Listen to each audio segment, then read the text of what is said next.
morning, sir. Good morning, Akansha. Good morning, Sumit Nikhade. Good morning, beta. Good morning, sir. Good morning, Hansini. Hansini, good morning, beta. Sir. Very good. Wow, bhai. Okay. So, as we can see now, most of these friends have started joining the class. I would like to talk with Prathmesh Parsutkar. Prathmesh, Yes, good sir. morning, beta. Yes, please come live and switch on your video also, beta.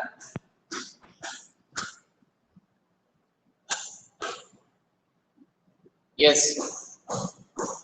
Prathmesh, Yes, sir. Video on करो जरा.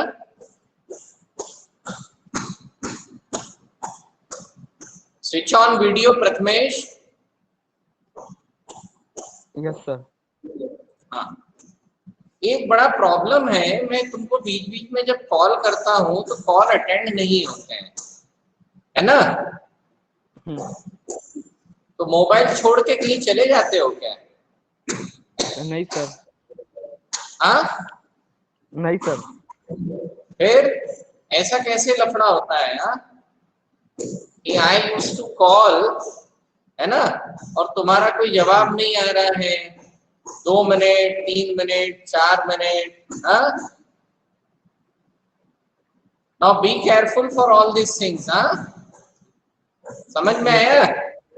हाँ, Yes, sir. ठीक है. Okay, so well dear students, let us start with the section which we have left in yesterday's class. Okay, so what I remember, we have completed this last line in this process of unification in Italy. Is it so? Yes, sir. ये वाला आपने Yes, sir. We सीखा? have completed. Yes, sir. Good. ठीक है. Very nice. Okay, so the yesterday presence was 52. Okay, 52 students were present in yesterday's live class. So मुझे लगता है कि मुश्किल से 1, 2, 3, 4 ऐसे हैं जो प्रेजेंट नहीं थे.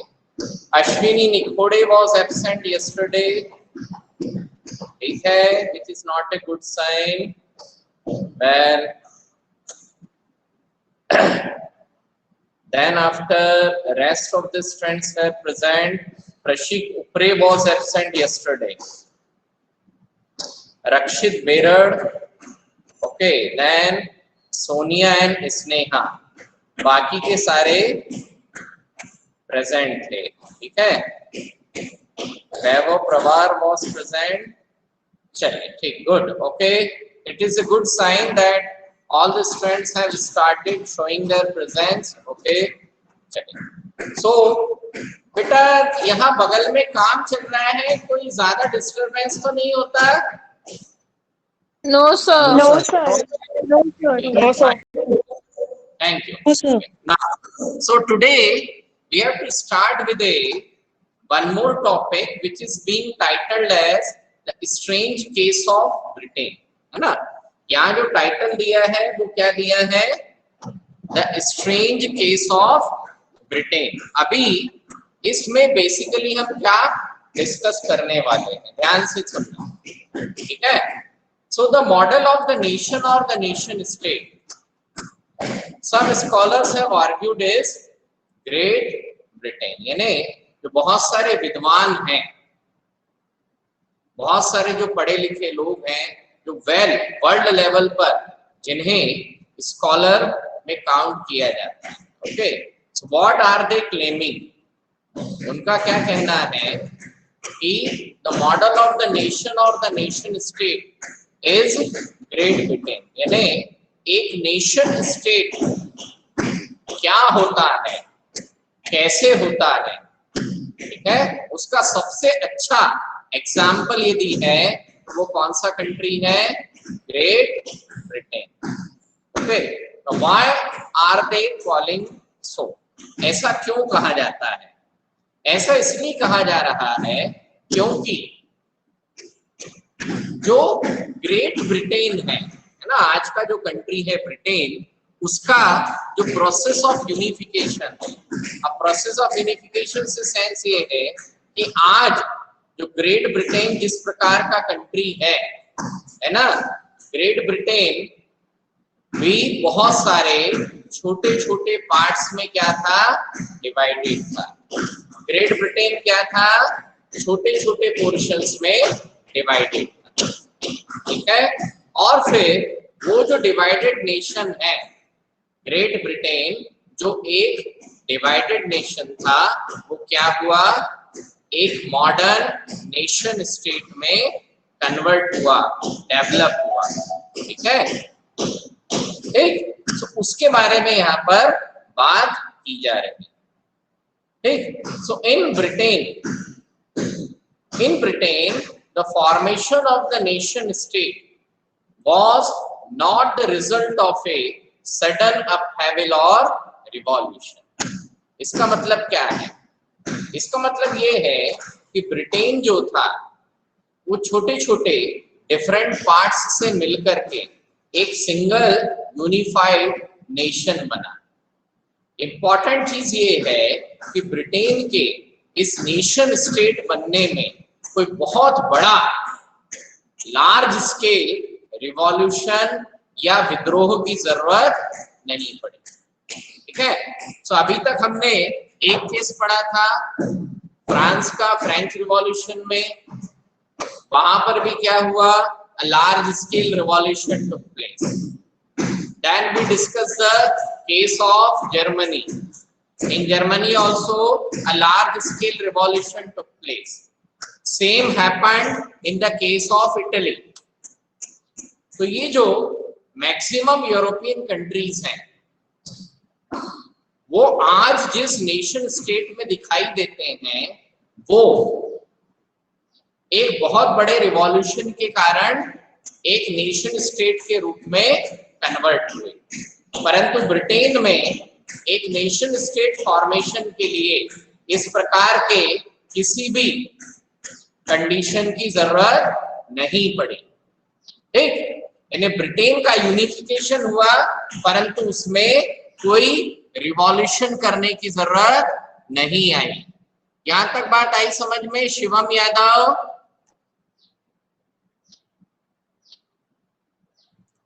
Yes, Soumya, did you understand up to this section?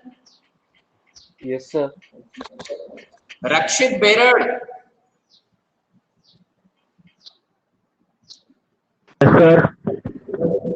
Why you was absent for last 4 or 5 days?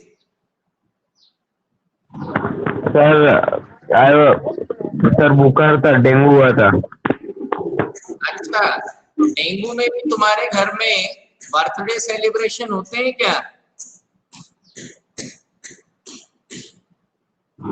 क्यों भाई? नहीं ना, तो तुम्हारा स्टेटस तो हर दूसरे तीसरे दिन चेंज हो जाता था। सर साइड वाले आंटी का था तो मम्मी गई थी, मम्मी ने रखा था, मैं नहीं गया था। अच्छा अच्छा अच्छा अच्छा अच्छा अच्छा, ऐसा भी है क्या? अच्छा, तुम जिस नंबर से ज्वाइन करे हुए हो, चलो ठीक है, विल डिस्कस लेटर ऑन, ठीक है। चलिए फाइन, देखते हैं। So it was the result of a long drown out process. Now it was the result of a long drown out process. इसका मतलब क्या है कि ब्रिटेन में जो यूनिफिकेशन हुआ, उसमें कोई बहुत बड़े रिवॉल्यूशन की जरूरत नहीं पड़ी, बल्कि धीरे धीरे काफी लंबे समय तक एक एक स्टेप एक प्रॉपर प्रोसेस के जरिए, एक प्रॉपर प्रोसेस के जरिए क्या हुआ, ये यूनिफिकेशन कंप्लीट हुआ। इतनी बात आई समझ में? Yes, sir.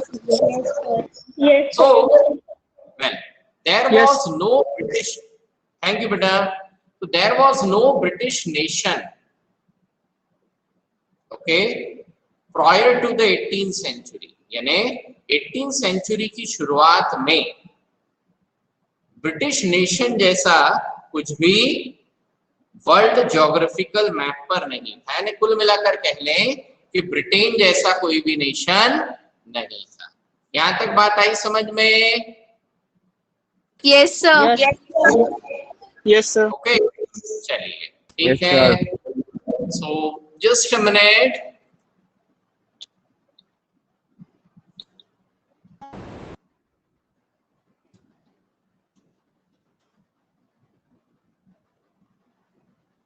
Well,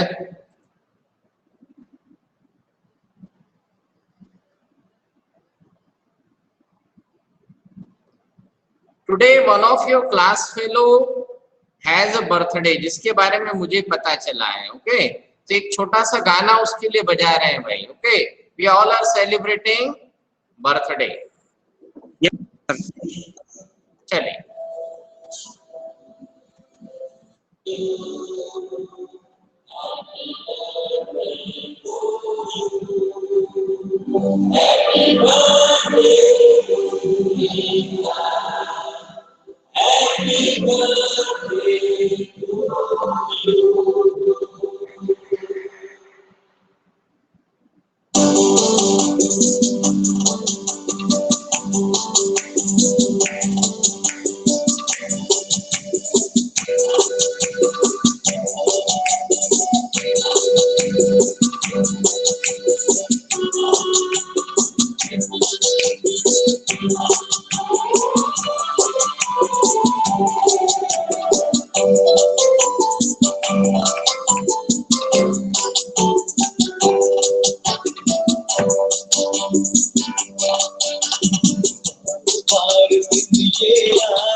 चलो भाई, बर्थडे किस किस का है आज?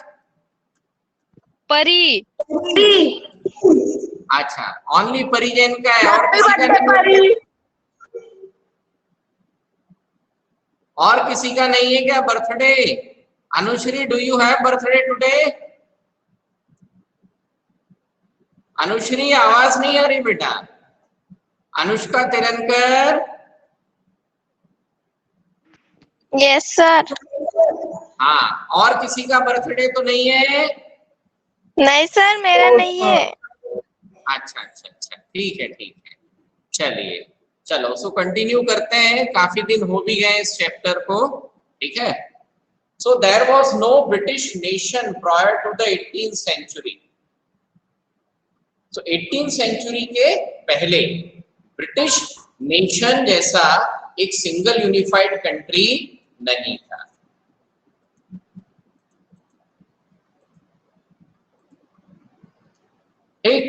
So the primary identities of the people who inhabited the British Isles. Now what is this Isles? Isles मतलब islands. Isles मतलब Island. अभी कहने का मतलब है कि आज का जो ब्रिटेन नाम का कंट्री है, एज ऑन टुडे जो कंट्री ब्रिटेन है ना, उस जमाने में छोटे छोटे आइलैंड्स के रूप में डिवाइडेड था। ठीक, and these British islands was inhabited by the different ethnic groups. ठीक है। सो जो इंग्लैंड, हम इंग्लैंड क्रिकेट टीम बोलते हैं ना, सो इंग्लैंड का जो इलाका था वहां पर कौन थे? इंग्लिश। ठीक है। इसी तरीके से एक एरिया था, they were called as Welsh, Dane, Scotland, Scots, Ireland, Irish. Well, all of these ethnic groups had their own cultural and political tradition. What does it means? कि जो इंग्लैंड में रहने वाले लोग थे, उनका पॉलिटिकल सिस्टम और कल्चर बाकी के लोगों से कैसा था, डिफरेंट था। इतनी बात आई समझ में? Yes, sir. Sir but among these different islands, ये जो छोटे छोटे आइलैंड्स थे, ठीक है, so among these islands the English nation steadily grew in wealth, importance and power, ठीक है।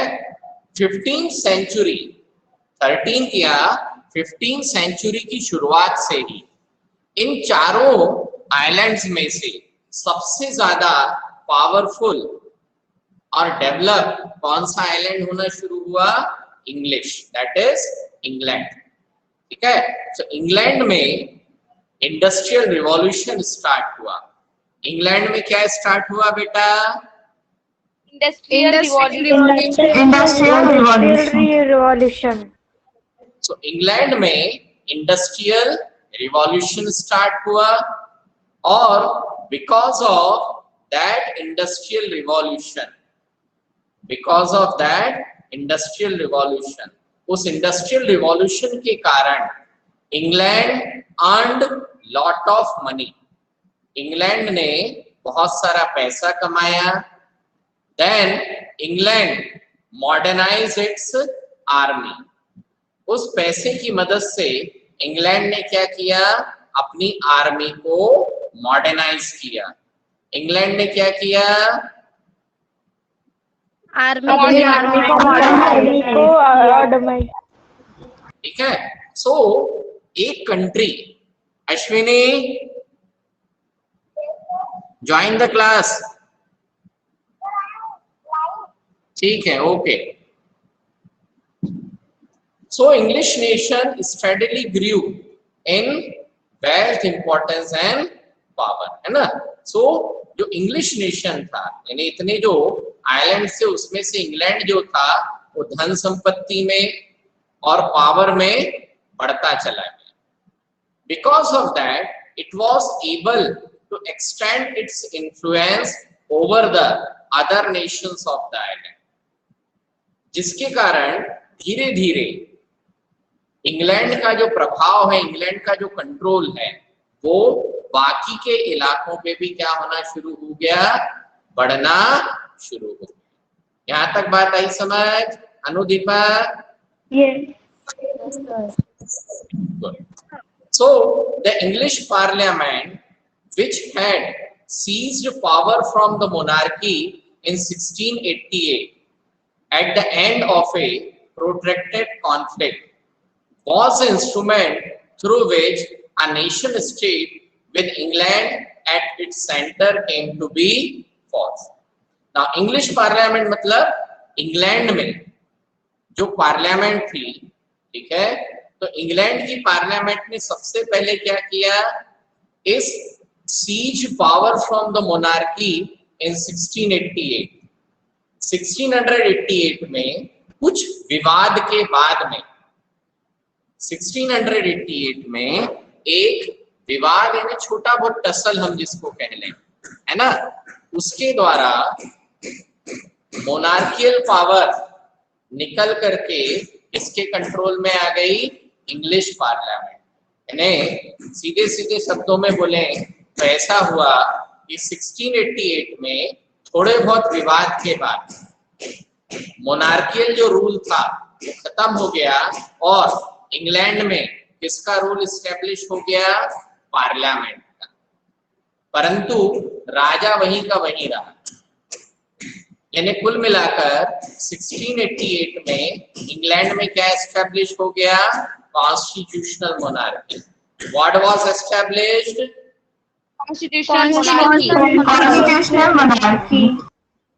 ठीक है।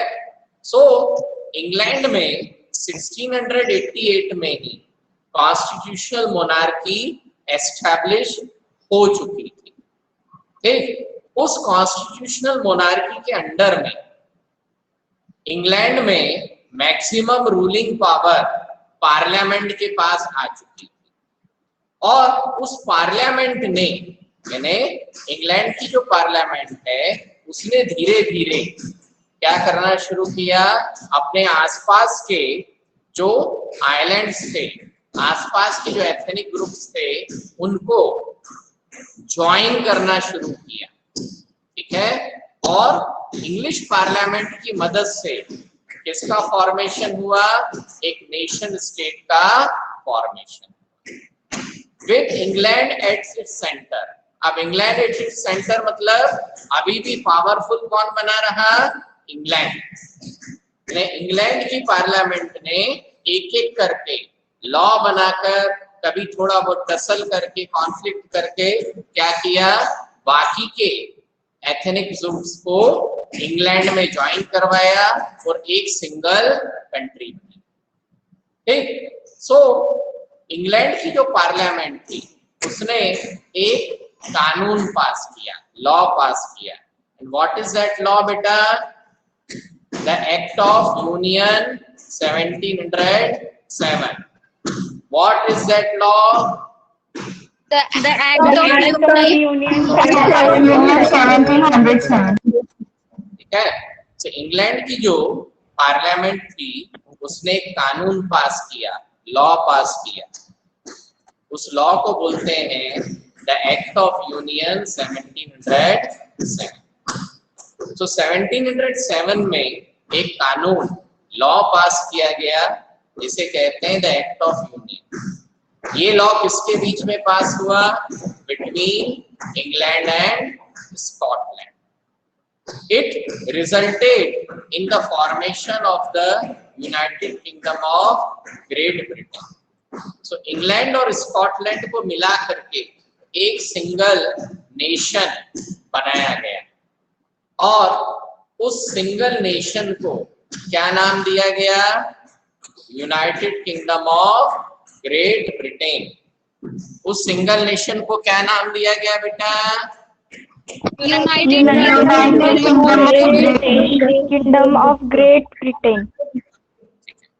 सत्यम Chandel, Satyam are you live, Satyam Chandel, चलिए ठीक है, ओके।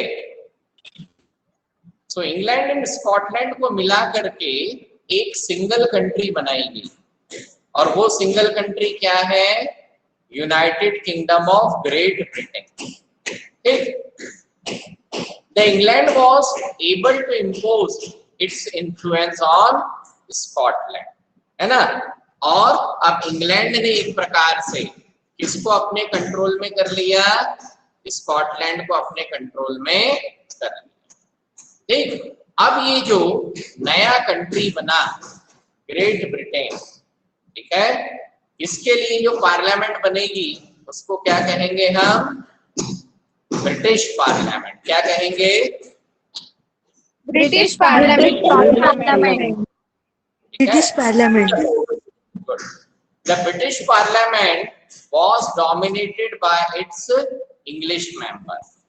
यानी ये जो एक सिंगल यूनिफाइड कंट्री बनी, इस सिंगल यूनिफाइड कंट्री में भी डोमिनेशन, कंट्रोल किसका था बेटा, इंग्लिश मेंबर्स का। किसका था, English members. यहाँ तक बात आई समझ में?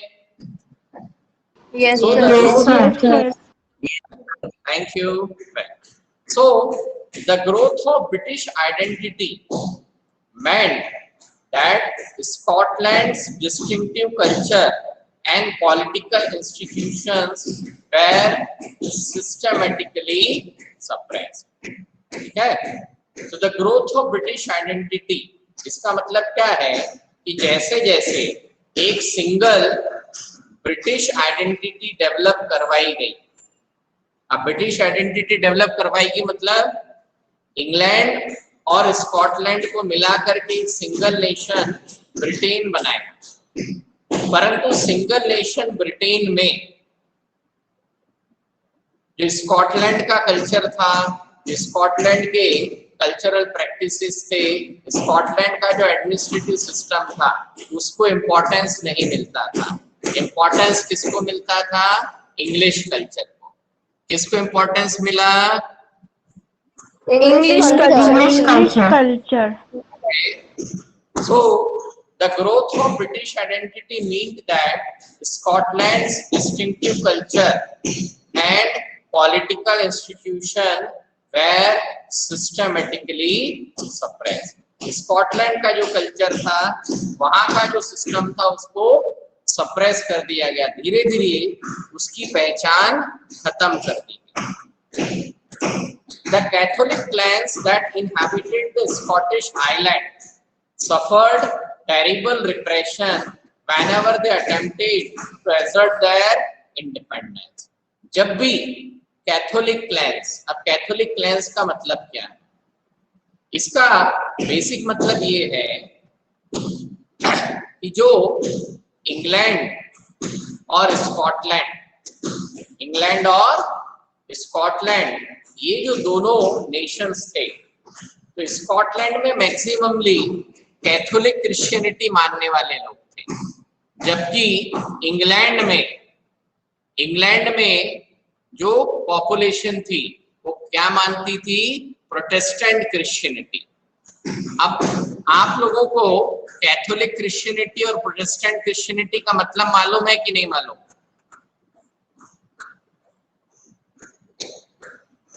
यस, प्रज्वल सातरकर, आवाज आ रही है मेरी? हाँ, okay. Asmita Saha, do you know what is the meaning of Catholic Christianity and Protestant Christianity? Sir, we have read in class 9th, but I forgot it. Okay, चलिए मैं फिर से समझा देता हूँ। देखो, जो क्रिश्चियन रिलीजन है, क्रिश्चियन रिलीजन सभी को मालूम है, ईसाई धर्म। Yes, sir. Yes, sir. जो क्रिश्चियन रिलीजन है, क्रिश्चियनिटी है, उसमें क्या हुआ कि उसकी पास्ट हिस्ट्री में दो बाइफर्केशन हो गए, दो डिवीजन बनते हैं। जैसे मुस्लिम्स हैं, तो इस्लाम रिलीजन में दो बाइफर्केशन क्या है? शिया मुस्लिम एंड सुन्नी मुस्लिम। ठीक है, इसी तरीके से आप लोगों ने यदि 6th स्टैंडर्ड हिस्ट्री में, स्टैंडर्ड 6 में पढ़ा होगा, बुद्धिस्ट रिलीजन में हीनयान और महायान, और जैन रिलीजन में क्या है? श्वेतांबर जैन और दिगंबर जैन। पढ़ा है, सुना है? सर, सुना है। इसी तरीके से जो क्रिश्चियन रिलीजन है, क्रिश्चियन रिलीजन में क्या है बेटा? दो बाइफर्केशंस हैं। वो दो बाइफर्केशन कौन से हैं? रोमन कैथोलिक क्रिश्चियंस और प्रोटेस्टेंट क्रिश्चियंस। अब Roman Catholic Christians, Protestant Christians जो हैं, दोनों एक दूसरे के साथ क्या रखते हैं? दुश्मनी रखते हैं। क्या रखते हैं बेटा? दुश्मनी। इतनी बात आई समझ में? Yes, sir. Yes, sir. ठीक है। सो एक प्रकार से क्या हुआ, जो स्कॉटलैंड के लोग थे उनको ये बात समझ में, यानी उनके लिए धर्म के आधार पर देखें तो क्या हो गया कि प्रोटेस्टेंट लोगों ने किसको अपने कंट्रोल में कर लिया? कैथोलिक्स को अपने कंट्रोल में कर लिया। ठीक है, तो जो कैथोलिक थे which were living in the Scottish Highland, यानी स्कॉटलैंड के जो ऊपरी इलाके थे, वहां पर जो रोमन कैथोलिक धर्म को मानने वाले लोग थे, दे सफर्ड टेरिबल रिप्रेशन। उनको क्या? बहुत ज्यादा दबाया गया, कुचला गया, because they attempted to assert their independence, क्योंकि वे लोग क्या? आजाद होना चाहते थे। ठीक, the Scottish Highlanders were forbidden to speak their Gaelic language or wear their national dress, and large number were forcibly driven out of their homeland. जो Scottish जो कैथोलिक्स थे उनको उनकी लोकल लैंग्वेज बोलने से मना कर दिया जाता था। They were not allowed to wear their national dress, है ना, जो भी उनका ड्रेस कोड था वो ड्रेस उन्हें पहनने नहीं दी जाती। The large number of people were forcibly driven out of their homeland, और बड़ी संख्या में जो कैथोलिक्स थे उनको होमलैंड मतलब उनकी जमीन जायदाद हर बार से क्या कर दिया गया, भगा दिया गया। यहाँ तक बात आई समझ में? Yes, sir. Yes, sir. Yes, sir. Yes, sir. Very good. So अब स्कॉटलैंड पे कब्जा कर लिया। अब स्कॉटलैंड के बाद जो नेक्स्ट एरिया था वो कौन सा था, Ireland. So Ireland also suffered a similar fate. Similar fate मतलब यही हाल किसका हुआ, आयरलैंड का भी हुआ। वृष्टि त्रिवेदी, इतनी बात आई समझ में बेटा?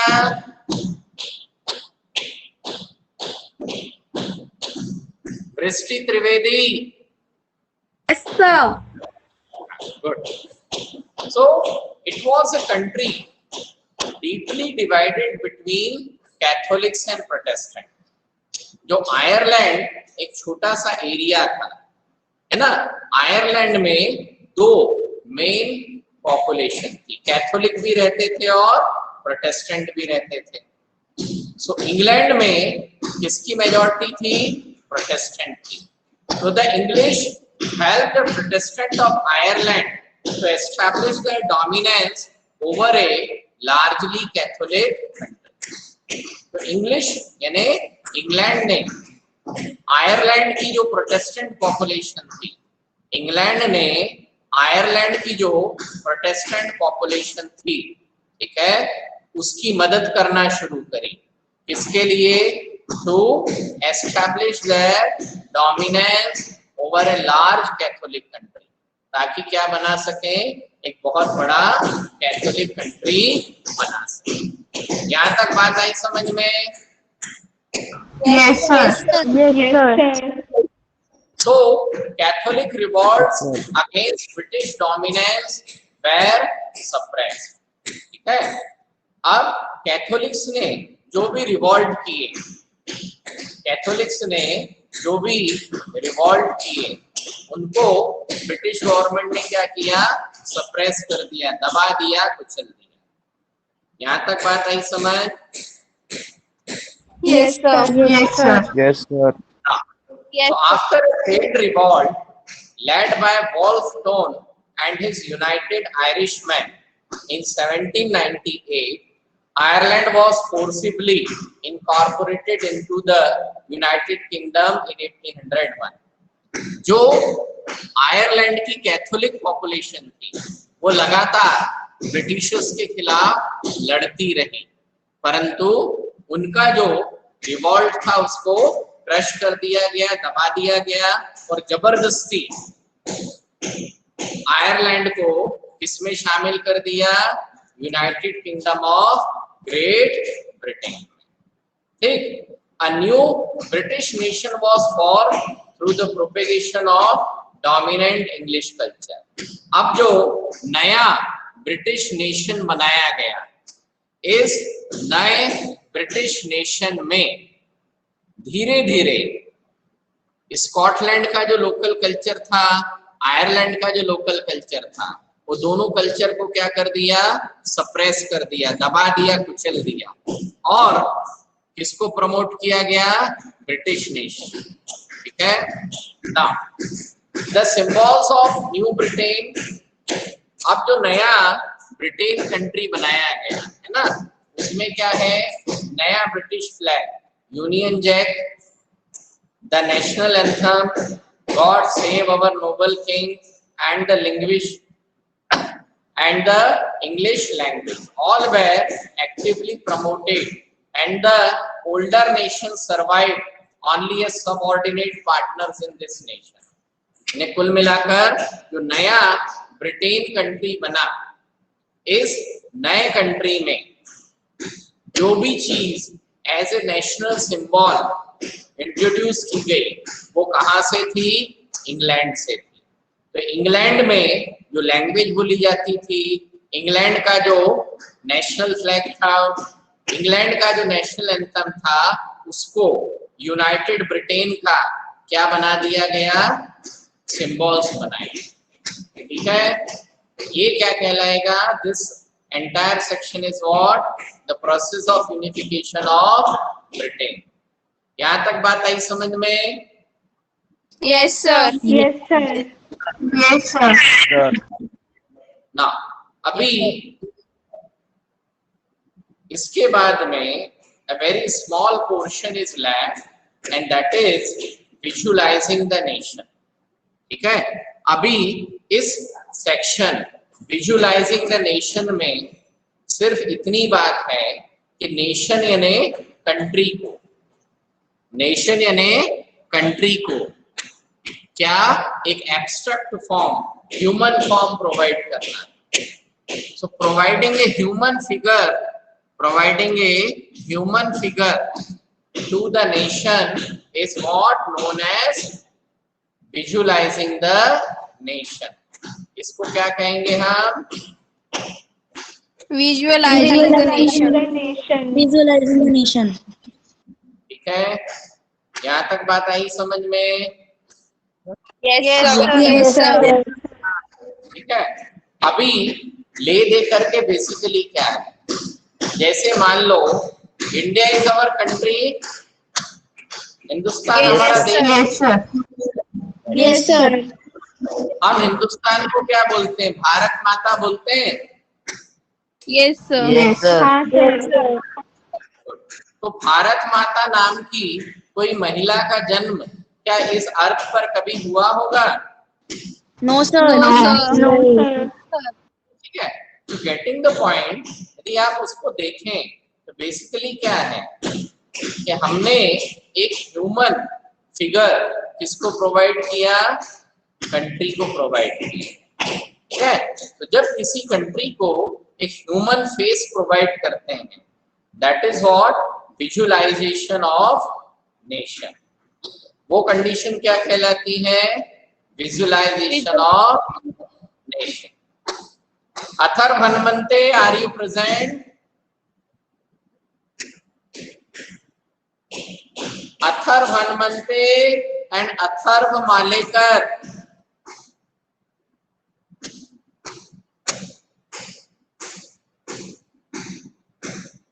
ठीक है, चलिए।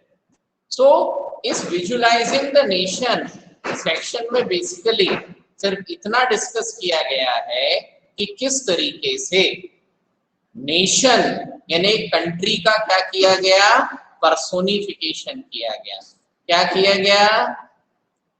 Personification. तो पर्सोनिफिकेशन ये आप लोगों ने इंग्लिश में पढ़ा होगा। Do you know what is personification? Yes, sir. ठीक है, Yes, sir. किसी एक एब्स्ट्रैक्ट आइडिया को क्या प्रोवाइड करना? ह्यूमन फेस प्रोवाइड करना। That is what personification. यहां तक बात आई समझ में? Yes, sir. sir. Yes, sir. चलिए। So, in other words, they represented a country as if it were a person, है ना? अब इसका आगे का जितना सेक्शन है, बिकॉज छोटा सा है, बहुत ज्यादा उसमें कुछ मगजमारी है नहीं। So, I am leaving this portion for you student to hello Atharva Hanumante, आज क्लास क्यों ज्वाइन नहीं करी? करी थी, क्यों लेफ्ट हो गया बेटा? नहीं, बाकी सबको तो आवाज आ रही है। मंथन थी पे? Yes, anyone please respond. Yes, sir. Yes, sir. तो सबको आवाज आ रही है।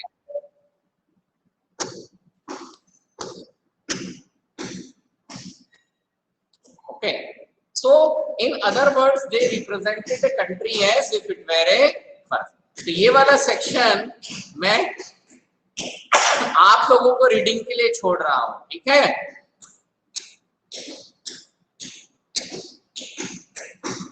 Now, yes, Vaibhav Pawar.